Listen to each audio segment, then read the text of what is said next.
Hello, good morning student. एक बार फिर से स्वागत है आपका अपने YouTube channel yes maths classes. आशा करता हूँ कि आप घर पर होंगे और सुरक्षित होंगे। सबसे पहले तो मैं इन्फॉर्मेशन दे देता हूँ आपको कुछ। आप मेरा टेलीग्राम ग्रुप भी ज्वाइन कर सकते हैं, जो कि इसी चैनल यस मैथ्स क्लासेस के नाम से ही बना हुआ है। इसके अलावा जिन्होंने अभी तक मेरा चैनल सब्सक्राइब नहीं किया है वो मेरे चैनल को सब्सक्राइब कर लीजिए। एक इम्पोर्टेंट न्यूज़ जो मैं आपको देना चाहता हूँ, कल से मैं मैथ्स की बुक स्टार्ट कर रहा हूँ। कल इंट्रोडक्शन क्लास होगी। इसके अलावा जिन्होंने जो भी 10th के स्टूडेंट हैं, आप ज़्यादा से ज़्यादा उन्हें इस चैनल से जोड़ लीजिए ताकि उन्हें भी इस चीज़ का बेनिफिट मिल सके। आज हमारा जो टॉपिक है वो है घनमूल। सबसे पहली चीज़ तो ये आती है, मेरा जो घन का पहला जो वीडियो है वो ज़रूर आप देख लीजिए, क्योंकि उसमें मैंने गोल्डन रूल्स बताए थे। गोल्डन रूल्स अगर आपको याद होंगे तो आपको घनमूल निकालने में परेशानी नहीं होगी, बहुत इजी तरीके से समझ में आ जाएगा और बहुत सिंपल टॉपिक है ये घनमूल, है ना। इसके लिए सबसे पहले तो आपको मैंने जो 1 से 10 तक के घनमूल लिखवाए, घन लिखवाए हैं, वो याद होना चाहिए। अब सबसे पहली चीज आती है कि घनमूल होता क्या है। देखो, वापस वही चीज जो जैसे अपन ने वर्गमूल में देखी थी। मूल का मतलब हो गया मूल संख्या। वो मूल संख्या जिससे घन बना है उसे अपन क्या बोलेंगे, घनमूल। जैसे मैं बात कर रहा हूँ 4 का घन कितना होता है, 64। तो 64 की मूल संख्या क्या है जिससे, तो 4 हो गए। मतलब 4 से क्या बना है, 64 बना है। मतलब 64 की का जो घनमूल है वो क्या हो गया, 4 हो गया। तो अपन बात कर लेते हैं। सबसे पहली चीज आपको ये चीजें याद होनी चाहिए, 1 से 10 तक के घन। इसके अलावा मैंने आज आगे भी लिखा है। आज जो हम बात करेंगे घन की, वो हम लगभग 7-8 डिजिट तक के घनमूल निकालना सीखेंगे। कैसे निकलते हैं, बहुत इजी तरीका है। बस आपको जो चीज़ याद होनी चाहिए वो 1 से 10 तक के घन याद होने चाहिए।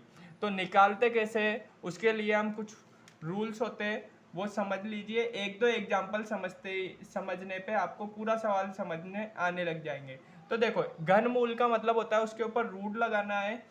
और जैसे पहला एग्जांपल मैं ले रहा हूँ 4913। एक मेन चीज जो मैं आपको बताना चाहता हूँ, ये रूट लगाते हैं ना, तो इसका मतलब होता है कि संख्या को 2 के जोड़े में निकालना है ना। लेकिन अपन घनमूल निकाल रहे, जब अपन घन निकालते हैं तो संख्या को 3 बार गुणा करते हैं। मतलब यहाँ पे हमें 3 के जोड़े में संख्या को निकालना है। तो 3 के जोड़े में निकालने के लिए इस रूट के पास में एक छोटा सा 3 लिख दिया जाता है। इस 3 का मतलब क्या हो जाता है कि अब संख्या 3 पदों के जोड़े के रूप में बाहर निकलेगी। अब बनता कैसे है ये मैं आपको ट्रिक बता रहा हूँ। आपको कोई फैक्टर नहीं करने, कोई गुणनखंड नहीं करने। होगा कैसे, जब अपन घन करते हैं तो 3 संख्याओं का जोड़ा बनता है। तो यहाँ पे अपन 3 3 के पेयर बनाएंगे। अब 3 का पेयर बन गया, पीछे से पेयर बनाना है। लास्ट में जो भी अंक बच रहे हैं वो पूरा हमारा एक जोड़ा हो जाएगा। तो बात आती है, ये जो हमारा 3 अंक का लास्ट पेयर बना है, इसमें हम इकाई का अंक देखेंगे। इकाई का अंक कितना आ रहा है, 3। अब 3 किसके अंदर आता है इकाई का अंक, तो आपको पता है 7 का क्यूब 343 होता है और उसके अंदर इकाई का अंक 3 आता है। मतलब इसमें जो इकाई का अंक रहेगा वो कितना रहेगा, 7 रहेगा। इसके बाद बात आती है दहाई के अंक की, है ना, क्योंकि 2 फैक्टर बने मतलब 2 अंक की संख्या है। तो यहाँ पे जो दूसरा जोड़ा बना है आपको देखना है कि वो किन किन घन के बीच में। तो देखो, 4 किस किस के बीच में आता है, 1 का घन 1 होता है और 2 का घन 8 हो जाता है। मतलब 1 और 8 के बीच में आ रहा है 4। तो आपको 1 और 2 में से कौन सी संख्या उठानी है, तो जो छोटी संख्या है वो वाली संख्या आपको लेनी है। मतलब ये किसका घनमूल है, 17 का। 4913 का घनमूल क्या है, 17 है। इसके बाद एक और एग्जाम्पल हम ले लेते हैं। जैसे सेकंड एग्जाम्पल मैं ले रहा हूँ 77,658। यहाँ पे एक छोटा सा 3 लिखना है। ये छोटा सा 3 हमें क्या बताता है कि हमें 3 अंकों का जोड़ा बनाना है ना। तो यहाँ पे पीछे से पेयरिंग करने लगेंगे हम। पेयरिंग कर ली। अब यहाँ पे 2 जोड़े बने, मतलब 2 अंक की संख्या आएगी। ये दहाई का और ये इकाई का अंक हो गया। यहाँ पे 8 आ रहा है। 8 आने का मतलब क्या हो जाता है कि देखो, इकाई का अंक 8 है, मतलब यहाँ पे क्या है, 2 होगा इकाई का अंक। तो यहाँ पे मैंने इकाई का अंक क्या लिख दिया, 2, क्योंकि 2 का घन 8 होता है, वहां पे अपने पास इकाई का अंक 8 आता है। ठीक है। इसके बाद बात आती है 77 में कितने तक के घन छुपे हुए। तो 77 में देखो, यहाँ पे जब मैं बात करूंगा तो यहाँ पे देख लो आप, यहाँ पे 3 का घन 27 और 4 का 64। तो मतलब 27 और 64 के बीच में नहीं, 64 और 125 के बीच में है ना। तो 4 का घन छोटा है, 4 छोटा है, 5 बड़ा है, तो हम क्या ले लेंगे यहाँ पे 4 ले लेंगे। यही आपका आंसर हो जाएगा। इसके बाद बात करते हैं थर्ड क्वेश्चन की। तो थर्ड क्वेश्चन हमारे पास है 1,48,877। इसका अपन क्यूब रूट निकालेंगे तो 3 लिख लो। अब यहाँ पे आपको वापस वही पेयरिंग करनी है, ये मैंने पेयर बना ली है।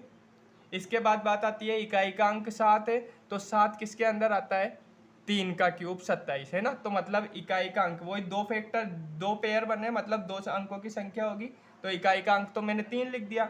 इसके बाद जो सेकंड पेयर बना है हमारे पास वो 148 है। तो 148 किस किस के बीच में आता है, तो देखो 5 का क्यूब 125 और 6 का 216, मतलब 5 और 6 के बीच में आ रहा है ये। तो छोटी वाली संख्या ले लेंगे अपन, मतलब ये काय का हो जाएगा, 53 का क्यूब रूट हो जाएगा या घनमूल हो जाएगा। ठीक है। इसके बाद फोर्थ एग्जांपल ले लेता हूं मैं, जैसे 2,38,328। ठीक है। इसका क्यूब रूट निकाल लेते हैं। वापस से 3 3 के पेयर बना लेंगे। इकाई का अंक 8 आ रहा है, इकाई का अंक 8 किसके अंदर आता है, तो वापस वही 2। तो यहाँ पे मैंने फर्स्ट जो पेयर बना है उससे जो इकाई का अंक निकला वो 2 हो गया। अब सेकंड पेयर से दहाई का अंक निकलेगा। 238 किस किस के बीच में आता है, तो देखो 6 और 7 के क्यूब के बीच में आ रहा है ये, क्योंकि 6 का 216 और 7 का 343, 6 और 7 के, तो अपन छोटा वाला अंक ले लेंगे, तो ये 62 का क्यूब रूट हो जाएगा। इसके बाद एक और एग्जाम्पल ले लेते हैं अपन, जैसे फिफ्थ क्वेश्चन 9,12,673। इसका क्यूब रूट निकाल लेते हैं। तो इसका क्यूब रूट निकालने के लिए वापस से 673 912 है ना, 3 3 अंकों के पेयर बनाने। इकाई का अंक 3 है, इकाई का अंक 3 है मतलब 7 है ना। तो यहाँ पे फर्स्ट पेयर से अपने पास इकाई का अंक मिल गया। Second pair 912। अब 912 में कितने तक के छुपे हुए हैं, तो देखो 9 का क्यूब 729, 10 का 1000 हो जाता है, मतलब इन दोनों के बीच में आ रहा है ये। तो मतलब छोटी वाली संख्या ले लेंगे, मतलब दहाई का अंक कितना हो जाएगा, 9। यही आपका आंसर हो जाएगा। एक और एग्जाम्पल अपन ले लेते हैं, जैसे 11,24,864। 11,24,864। अब ये थोड़ा सा बड़ा क्वेश्चन है। बाहर 3 लिखने का मतलब ये हो जाता है कि यहाँ पे अपन 3 3 के पेयर बनाएंगे। तो ये एक पेयर, ये दूसरा पेयर, ये अकेला बच गया, मतलब इसे अपन साथ में ही ले लेते हैं। तो 864 इकाई का अंक 4 है, इकाई का अंक 4 4 के क्यूब में ही होता है, तो ये इकाई का अंक मिल गया। सेकंड पेयर है 1124। अब 1124 कितने तक में छुपा हुआ है, ये देखो 10 का क्यूब 1000 और 11 का 1331, इन दोनों के बीच में आ रहा है, मतलब छोटी वाली संख्या ले लेंगे, मतलब अपना जो क्यूब रूट निकलेगा वो कितना आ जाएगा, 104।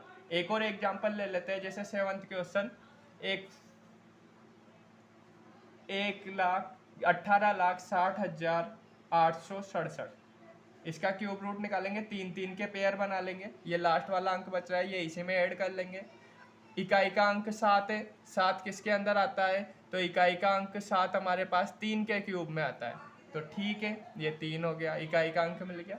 1860, तो देखो 12 का क्यूब कितना है, 1728। 13 का क्यूब 2197 होता है ना। तो इन दोनों के बीच में आता है 1800, मतलब छोटी वाली संख्या, मतलब 12। ये कितने का हो जाएगा, 123 का क्यूब रूट हो जाएगा। आशा करता हूँ कि आपको वीडियो पसंद आया होगा। जो मैंने इन्फॉर्मेशन दी है वो ज़रूर याद रखिएगा। कल से हम 10th की बुक स्टार्ट करेंगे। सबसे पहले मैं आपको इंट्रोडक्शन क्लास दूंगा, जिसके अंदर मैं आपको सभी चैप्टर्स के नंबरिंग बताऊंगा कि उसके बोर्ड के अंदर वेटेज कितना है। इसके बाद हम रूटीन वाइज पूरी बुक कंप्लीट करेंगे। पूरी बुक कंप्लीट होगी, आप वीडियो को लाइक कीजिए, चैनल को सब्सक्राइब कीजिए और उन बच्चों तक ज़रूर ये वीडियो पहुंचा दिया कीजिए जो पढ़ाई करते हैं या जो भी 10th के स्टूडेंट हैं। जितना ज़्यादा हो सके उतने ज़्यादा स्टूडेंट आप जोड़ने की कोशिश कीजिए। Thank you.